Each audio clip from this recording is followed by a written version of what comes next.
దైవ మర్మములు. సహోదరు భక్త సింగర్ అనుభవంలో దేవుడు తనకు బయలుపరిచిన మర్మములను అనుదినము పంచుకొనుట.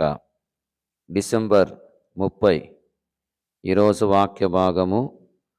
ఆ 24 పెద్దలు సింహాసనమునందు ఆసీనుడయుండువాని ఎదుట సాగిలపడి యుగయుగములు జీవించుచున్నవానికి నమస్కారం చేయుచు తమ కిరీటములను ఆ సింహాసనం ఎదుట వేసిరి.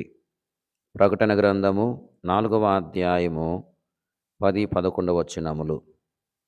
పెద్దలు జయించువారికి సాదృశ్యముగా ఉన్నారు.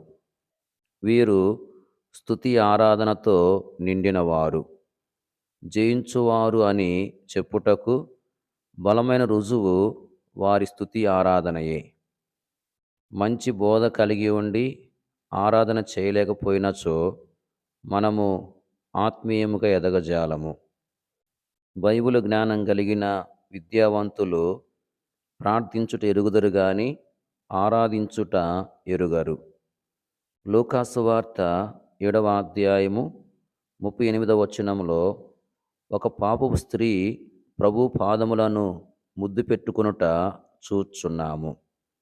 ప్రభువు తన పాపములను క్షమించెనని ఎరిగి ఆమె ప్రభు పాదములను ముద్దు పెట్టుకొని పాదముల మీద అత్తరు పోసెను.